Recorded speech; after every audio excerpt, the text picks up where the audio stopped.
Hello students, YouTube के channel management with DP Singh में आप सभी का स्वागत है। बिजनेस लॉज में लिमिटेड लायबिलिटी पार्टनरशिप या ये कहें लिमिटेड लायबिलिटी पार्टनरशिप एक्ट 2008 क्या है, इस पर चर्चा करते हैं, इसे समझने का प्रयास करते हैं।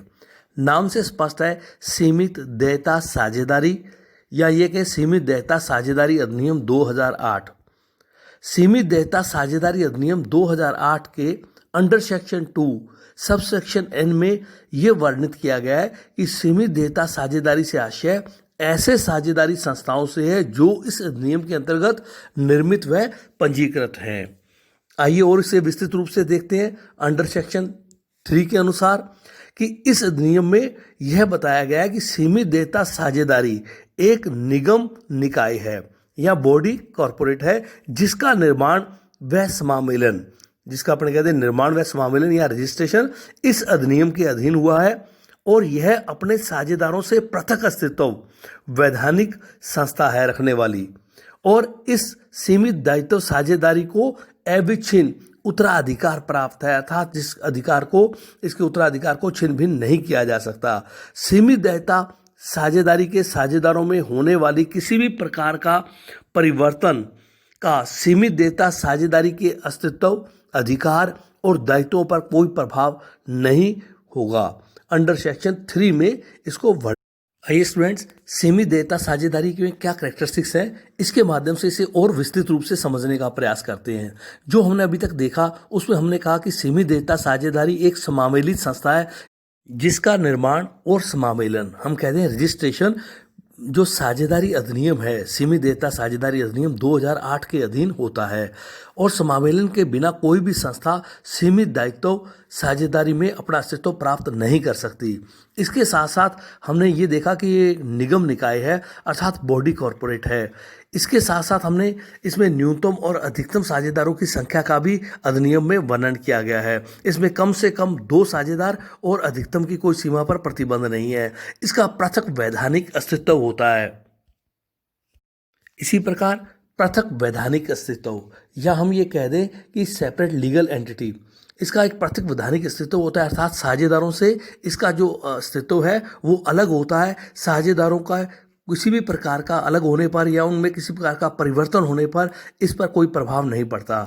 इसी प्रकार अविच्छिन्न उत्तराधिकार या कहते हैं परपेचुअल सक्सेशन, इसका उत्तराधिकार जो है वो छिन्न भिन्न नहीं किया जा सकता, या ये कह दे कि साझेदारी के अंतर्गत पृथक वैधानिक अस्तित्व संस्था होने के कारण से इसको अविच्छिन्न उत्तराधिकार प्राप्त है। और इस अधिनियम में यह बताया गया है कि इस किसी भी प्रकार का परिवर्तन होने पर साझेदारों के इस साझेदारी पर कोई भी उसका प्रभाव नहीं होगा। इसमें कोई भी व्यक्ति उन्मन से साझेदार बन सकता है। इसकी एक सार्वभौम मुद्रा होगी, सील होगी, जिसके द्वारा ये अपने आप को उत्तरदायी ठहराती है। इसके अंतर्गत जो अंतरण योग्य अधिकार होंगे अर्थात ट्रांसफरेबल किया जा सकता है। इसके साथ साथ इसका दायित्व है वो सीमित होगा। लाभ हानि का इसके अंतर्गत विभाजन होगा। लाभ उद्देश्य से ये व्यवसाय करेगी संस्था। इसके साथ साथ सभी साझेदार इसके सीमित दायित्व जो संस्था है इसके एजेंट होंगे। साझेदारों द्वारा तथा सीमित देयता साझेदारों के आपसी पारस्परिक अधिकार और कर्तव्य होंगे जिसको ये कार्य करेंगे।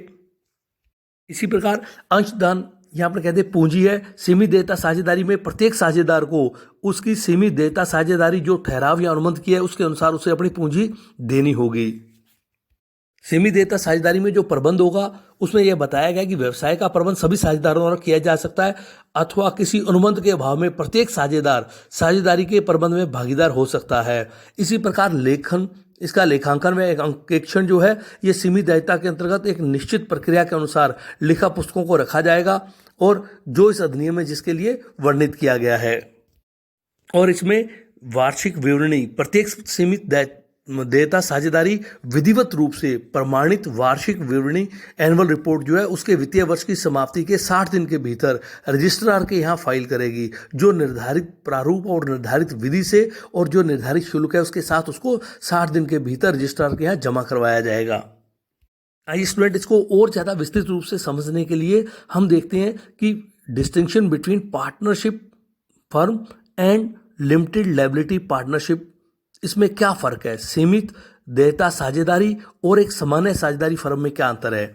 इसमें देखिए, जो साझेदारी फर्म है इस पर भारतीय साझेदारी अधिनियम 1932 लागू होता है, जबकि सीमित देयता साझेदारी पर सीमित देयता साझेदारी अधिनियम 2008 लागू होता है। इसी प्रकार साझेदारी फर्म का पंजीयन करवाना अनिवार्य नहीं होता साझेदारी जो सामान्य साझेदारी में, जबकि सीमित देयता साझेदारी का पंजीयन या समामेलन करवाना अनिवार्य होता है। इसके साथ साथ जो साझेदारी फर्म है इसमें साझेदारी में साझेदारों का जो आपसी संबंध है वो ठहराव के कारण से उत्पन्न होता है, जबकि सीमित देयता साझेदारी में अधिनियम में इसकी एक प्रक्रिया दी गई है जिसके कारण से वो साझेदार बनते हैं। साझेदारी फर्म और उसके साझेदारों का अस्तित्व पृथक पृथक नहीं होता, चाहे फर्म का पंजीयन क्यों ना करा लिया जाए, लेकिन सीमित देयता साझेदारी में साझेदारों का पृथक अस्तित्व होता है। साझेदारी फर्म के लिए अपने नाम से के साथ किन्हीं विशेष शब्दों का उल्लेख नहीं करना पड़ता, लेकिन सीमित देयता साझेदारी में अपने नाम के साथ सीमित देयता साझेदारी या LLP शब्दों का प्रयोग उल्लेख करना होता है।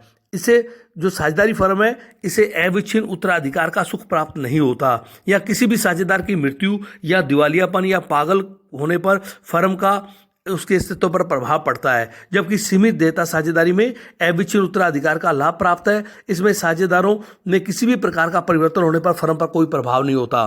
साझेदारी अपने कहते हैं संलेख का इसका वह आधारभूत प्रलेख होता है जिसके आधार पर साझेदारों के आपसी दायित्व और कर्तव्यों का निर्धारण होता है, नियमन होता है, जबकि सीमित देयता साझेदारी जो है ये ठहराव इसका प्रमुख प्रलेख होता है जिसके आधार पर साझेदारों के आपसी अधिकार कर्तव्य साझेदारों और आपसी अधिकार दायित्वों का निर्धारण किया जाता है। जहाँ तक सदस्यों की संख्या का सवाल है तो सामान्य साझेदारी में अपने कह दें इसमें कम से कम 2 और अधिकतम संख्या 100 तक हो सकती है, जबकि सीमित देयता साझेदारी में अधिकतम संख्या पर कोई प्रतिबंध नहीं है। इसके साथ साथ जो साझेदारी फर्म में मनोनीत साझेदार नहीं होता, जबकि सीमित देयता में कम से कम 2 मनोनीत साझेदारी होना अनिवार्य है, साझेदारों का होना अनिवार्य है। इसके साथ साथ सामान्य साझेदारी में कोई भी संस्था चाहे तो अपना पंजीयन करवा सकती है, और पंजीयन करवाने की इसको फर्म को बहुत अधिक औपचारिकताओं का पालन नहीं करना पड़ता, जबकि सीमित देयता में पंजीयन करवाना अनिवार्य होता है और फर्म को इसमें कई तरह की औपचारिकताओं का पालन करना होता है। सामान्य साझेदारी में अपने ये कहते हैं विदेशी साझेदार नहीं हो सकता, जबकि सीमित देयता साझेदारी में विदेशी साझेदार हो सकता है। दायित्व पर देखें तो साझेदारी फर्म में जो सभी साझेदार हैं उनका दायित्व के लिए बाह्य पक्षकार के प्रति पृथक पृथक अथवा संयुक्त रूप से उत्तरदायी हो सकते हैं, जबकि सीमित देयता साझेदारी में फर्म के दायित्वों के लिए बाह्य पक्षकारों के प्रति उत्तरदायी नहीं होते, केवल फर्म को ही संपत्तियों की उत्तरदायी होती है। अर्थात जो फर्म की संपत्तियां होती हैं वही उसके लिए बाह्य पक्षकारों के लिए उत्तरदायी होती हैं। इसके साथ साथ हम ये कह दें कि साझेदारी फर्म में कोई भी साझेदार अपने अधिकारों को किसी अन्य साझेदारों की सहमति से ही ट्रांसफर कर सकता है, जबकि सीमित देयता में कोई भी साझेदार अपने जो साझेदारी के अधिकार है उसको जब चाहे आंशिक या पूर्ण रूप से किसी अन्य व्यक्ति को बिना किसी अन्य साझेदारों की सहमति के ट्रांसफर कर सकता है। आइए स्टूडेंट, इसके साथ साथ सीमित देयता साझेदारी और कंपनी में क्या अंतर है इसको समझते हैं, जिससे कि हमें सीमित देयता साझेदारी को और व्यापक रूप में समझने में आसानी होगी। देखिए, सीमित देयता साझेदारी पर सीमित देयता साझेदारी अधिनियम 2008 लागू होता है, जबकि कंपनी पर जो कंपनी अधिनियम है 2013 लागू होता है। सीमित देयता साझेदारी में साझेदारों की संख्या पर अधिकतम संख्या पर कोई प्रतिबंध नहीं है, जबकि निजी कंपनी में अधिकतम 200 सदस्य हो सकते हैं, जबकि एक व्यक्ति कंपनी में केवल एक ही सदस्य हो सकता है। सार्वजनिक कंपनी के सदस्यों की संख्या पर भी कोई प्रतिबंध नहीं है। इसके साथ साथ सीमित देयता साझेदारी के प्रमुख प्रलेखों में हम कहते हैं सीमित देयता साझेदारी ठहराव तथा समामेलन प्रमुख सम्मिलित हैं, जबकि कंपनी के प्रलेखों में हम कहते हैं प्रलेखों में जो पार्षद सीमा नियम है, कंपनी के पार्षद अंतर नियम है, वो प्रमुख रूप से इसके डॉक्यूमेंट होते हैं।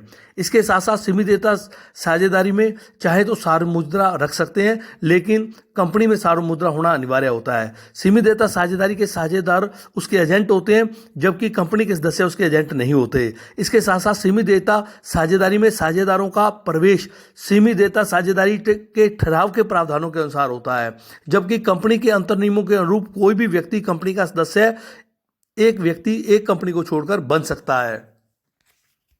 उत्तरदायी अधिकारी कौन होता है दोनों में, इसको समझते हैं।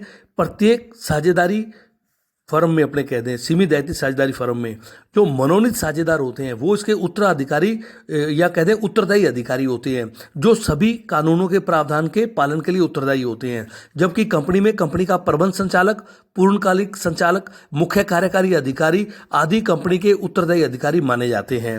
इसी प्रकार कंपनी के जो सीमित साझेदारी है फर्म, उसमें साझेदारी का जो ठहराव है वो साझेदार होने का प्रमाण पत्र है, अर्थात किसी भी साझेदार का साझेदारी ठहराव जो है वो सीमित साझेदारी में साझेदार होने का प्रमाण पत्र है। इसके प्रकार कंपनी के जो सदस्य हैं उनके रजिस्टर में अथवा निक्षेपागृह में जो अभिलेख है उसमें नाम लिखा होने से वो व्यक्ति कंपनी के सदस्य के रूप में प्रमाणित हो जाता है। सीमित देयता साझेदारी अधिनियम में सीमित देयता साझेदारी में होने वाले किसी भी प्रकार के अन्याय व कुप्रबंध के विरुद्ध कोई प्रावधान नहीं है, जबकि कंपनी अधिनियम में कंपनी में होने वाले किसी प्रकार का अन्याय या कोई कुप्रबंध है तो उसके विरुद्ध प्रावधान बने हुए हैं। इसी प्रकार सीमित देयता साझेदारी के नाम के साथ सीमित देयता साझेदारी या LLP शब्द को जोड़ना पड़ता है।